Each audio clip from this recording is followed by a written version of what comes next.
We heard whispers, rumors, a new virus. People started falling ill, dying, panicking, pandemonium. The whispers grew louder, crescendoing into a storm. Localized at first, then radiating to every corner of the globe. On every tabloid, every screen, one name was everywhere: COVID-19. Sungai Buloh Hospital had never before been tested by a pandemic of this scale. We stood together, united, hand in hand, shoulder to shoulder, and bravely weathered the COVID-19 storm. This is our tale. And there are two things that we have done it differently from other countries. Number one is that when we identified someone positive, whether it's asymptomatic or mild symptom, we will isolate them and treat them in our hospital. If they are asymptomatic, we also will isolate them in our hospital. Sungai Buloh Hospital was a busy tertiary hospital which specialized, among other things, in infectious diseases.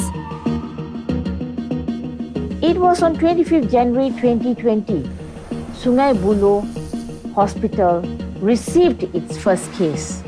Being a new pandemic, it was a steep learning curve for us. We kept learning and improving along the way. I knew without the support of all my head of departments at the helm, this was not going to be possible.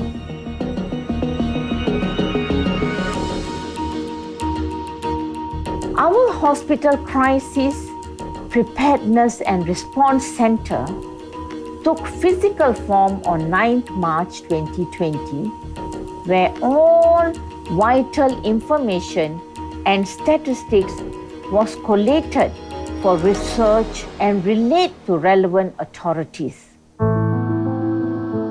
Emergency response plans were instantly activated, and we had to revamp and transform our healthcare system in many ways, in terms of infrastructure, resources, and manpower. So we are quite prepared for COVID. And so when we heard about the COVID outbreak in China, we emptied one side of the ward, which are all first class, single rooms and double rooms. So what foreseen in Sungai Buloh again is a bit different from other wards, because it has got purely 4-bedded rooms and 2-bedded rooms and single-bedded rooms. There is no open wards. We had an infrastructure that was very good. So we had a main block. We had another block of old hospital, which is called PKKN. And next to it, we also had a hostel, a nurse hostel called ILKKN. So based on this, we had 3 different facilities available under one roof, so to speak. The required radical transformation of the hospital, disruption of its normal services, and having to adapt to the pandemic was challenging. Building this new reality required accelerating transformative steps we had started, undertaking some fundamentally new ones, and determining which services took precedence over the others. Under the guidance of our infection control team, strict measures including sanitization, sterilization, and safety protocols were established and implemented to safeguard our frontliners from the COVID-19 menace. Cleaning teams worked tirelessly around the clock with safety zoning implemented in wards and the hospital. Supplies of vital personal protective equipment were secured. We realized that these critical moves were vital to be executed as a strategic and operational initiative and not as a damage mitigation exercise. A subsequent tidal wave of COVID-19 patients assailed us in the middle of March 2020. Our emergency department, as our vanguard, held their ground against the onslaught. We were given opportunity to use a very huge negative pressure tent, which is heavily being used to do the training of the staff and even to resuscitate all the unstable, intubated possible COVID patients that our team retrieved from all other Selangor and Klang Valley hospitals.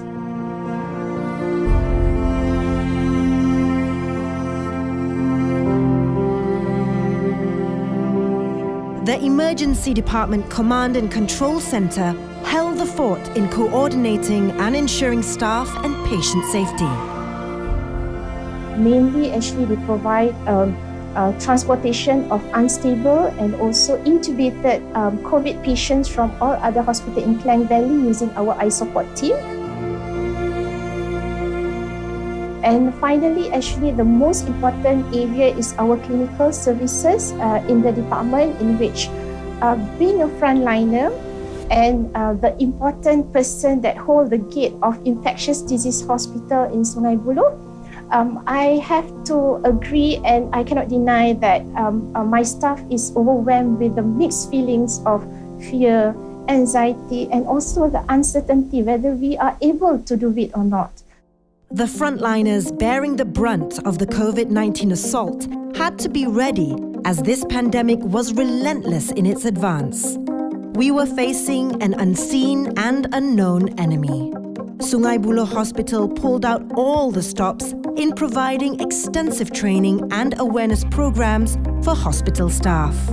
When there is a risk of exposure to potentially infectious material, healthcare workers must be able to recognize the signs and take immediate contingencies and safety control procedures. Sufficient donning and doffing training were given to all nurses by the infection control team before placement in COVID wards. Training were also conducted in large scale and recruit of infection controlling nurses. Till date, 100% of all nurses has been trained in donning and doffing, include PAPR training for critical care areas. During this battle against the COVID-19 pandemic, Sungai Buloh Hospital had to go above and beyond itself to meet the rising demands like never before. The outpouring of generosity by fellow Malaysians and international bodies, with the aid of support services, volunteers and supplies, was our saving grace and was greatly appreciated. It is impossible to forget the amount of generosity and goodwill shown by people from all walks of life.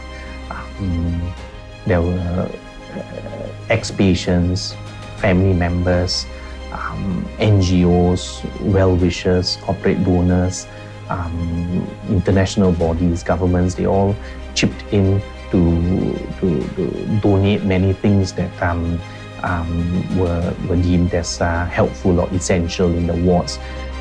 As the storm raged on, it took an inevitable toll on the morale of our frontliners. Our hospital director had the foresight to establish the hospital counselling services for healthcare workers who experience a myriad of emotions, from fatigue to the fear of infecting their loved ones. Very challenging maintaining the motivation of all our staff. They had to work long hours, they were under a lot of stress, they were worried about their own safety, the safety of their families, and the safety of the patients as well.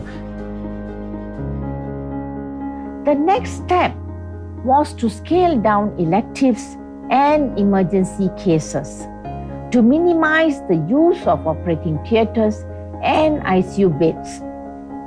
These cases, with the help of our neighbouring healthcare facilities, fill the shoes to take them in.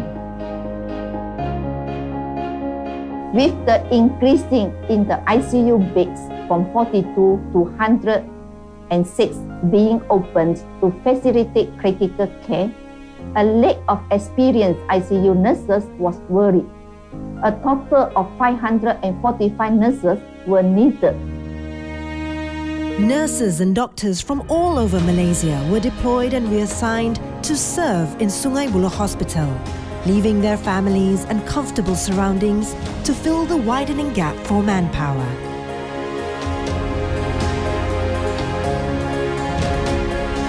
The Sungai Buloh Hospital ICU was simultaneously cleared and made ready to accommodate critically ill COVID-19 patients. I still remember I was called back in the midst of my Chinese New Year leave to set up the consistency plan for my ICU. So during this period of time, we had come out with a lot of protocol from the guidance of the previous SARS experience from Hong Kong and as well as Singapore. So we come out with our intubation protocol, treatment protocol. Also, we also have some simulation of intubation in our ICU as well. So this COVID-19 pandemic actually caused a very significant physical and psychological burdens to our daily practice as a intensivist and also as a ICU caretakers. So because we're taking care of this ventilated patient and they're very high risk of getting infection. So we need to protect ourselves by repeatedly donning and doffing. And this one spent a lot of time and also caused us to be very tired. So the whole day long with the N95 mask actually causing us to be suffocated. We can't breathe as normal and we have to come out every 3 hours to breathe.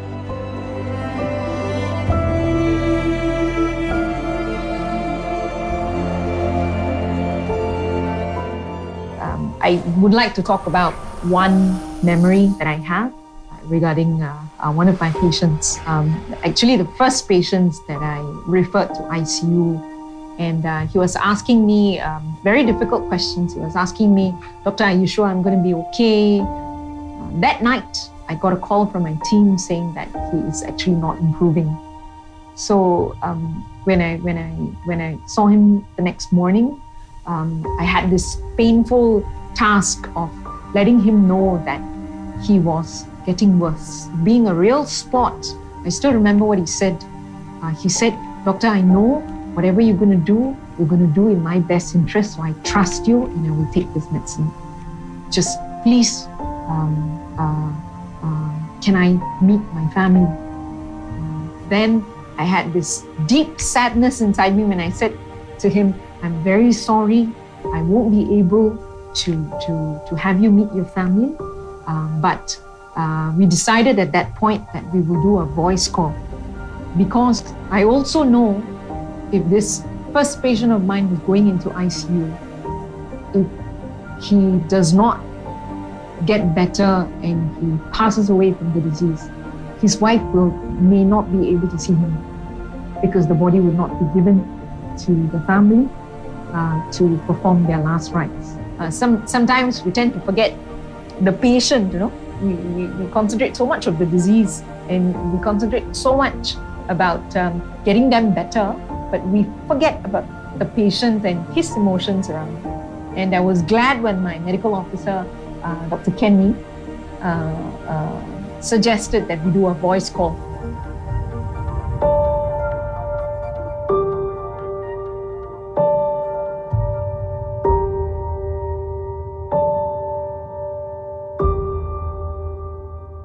Most of the patients admitted to the ICU survived.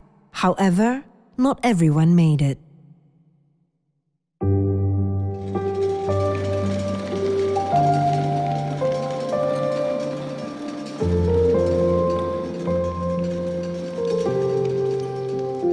I have a patient before intubation and they asked me whether he can die or not. So it's very sad to actually being intubated as a COVID-19 patient. And they die alone because no family members are allowed to come in to visit them.